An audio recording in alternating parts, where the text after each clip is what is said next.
ప్రభునందు ప్రియమైన శ్రోతలకు వందనములు. ఈ పోడ్కాస్ట్ కార్యక్రమంనకు స్వాగతం. మీ అందరి కొరకు ఈ కార్యక్రమమును ప్రసారం చేయుచున్నాం. విని దైవాశీస్సులు పొందుకోగలరు.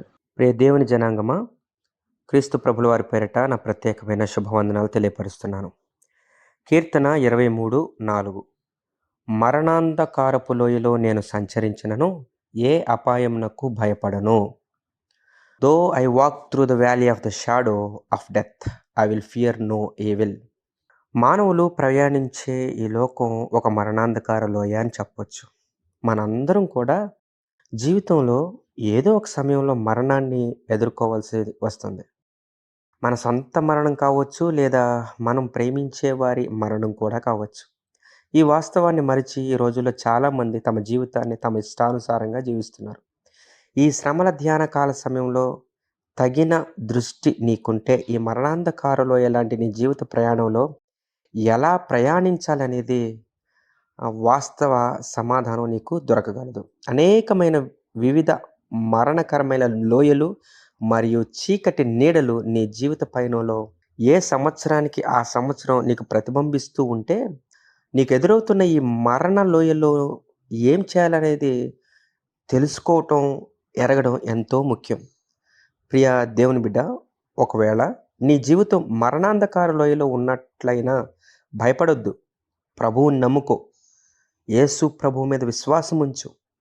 ఆయన నీకు బదులుగా నీ మరణకరమైన పరిస్థితులను శిలువ రూపంలో తమ మీద వేసుకొని నీ మరణాంధకార లోయలో నీకు ముందుగా నడిచి నిన్ను క్షేమంగా లోయ దాటించగలడు. మరణాంధకార లోయలో నీకు మరణం అనేది తుఫాను, ఆర్థిక రూపంలో వచ్చిన వరదల, అనారోగ్య రూపంలో వచ్చిన అగ్ని జ్వాలల్లాగా మాదిరిగా కష్టాల రూపంలో వచ్చిన నీవు భయపడవలసిన అవసరమే లేదు. నీ మీదికి వస్తున్న ఈ మరణకరమైన విషయాలన్నీ నీ ప్రభువు నీకు బదులుగా సిలువలో భరించాడు. ఇక ఏ మరణకరమైన జ్వాలలు నిన్ను కాల్చవు.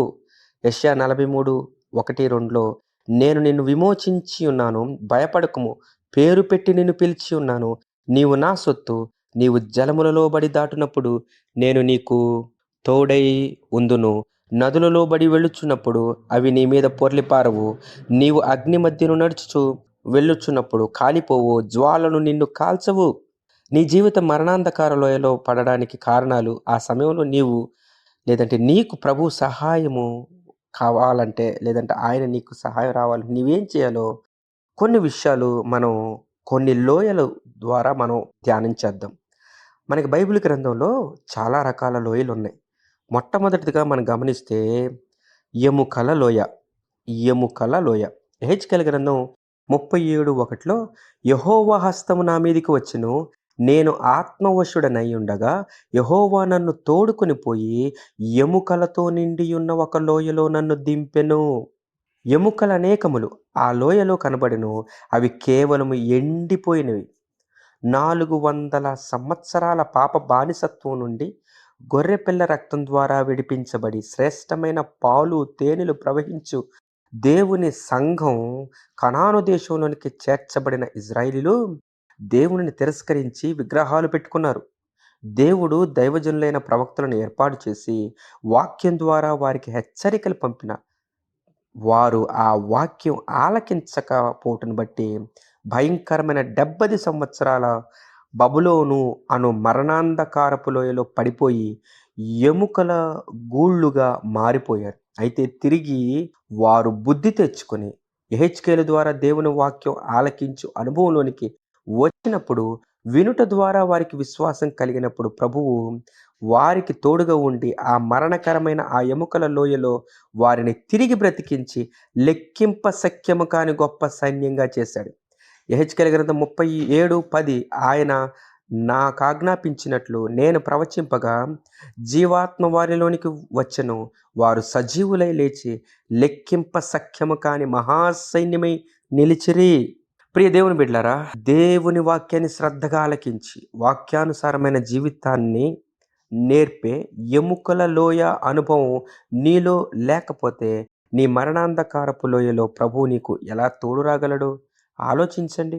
ఖచ్చితంగా ఆయన మాటలు మనము ఆలకించాలి. ఆయన మాటల ప్రకారం మనం ప్రవర్తించాలి, జీవించాలి. కాబట్టి ఎండిపోయిన నా జీవితాన్ని ఆయన చిగురింప చేయగలడు. అలాగే మన జీవితాల్లో జీవమును తీసుకురాగలడు. నిర్జీవమైన జీవితాలకు జీవం అవసరం. ఉజ్జీవం లేనటువంటి నిర్జీవమైన స్థితిలో ఉన్నటువంటి సంఘాలకు ఉజ్జీవం అవసరం.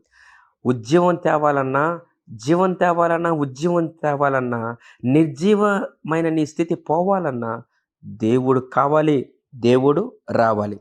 యేసయ్య కృప మనకు దొరకాలి గనుక, ఒకవేళ ఎముకల లోయ అనే మరణాంధకారపు లోయలో నువ్వు వెళుతూ ఉంటే ప్రభువు నిన్ను, నన్ను, మన కుటుంబాలను విడిపించాలండి.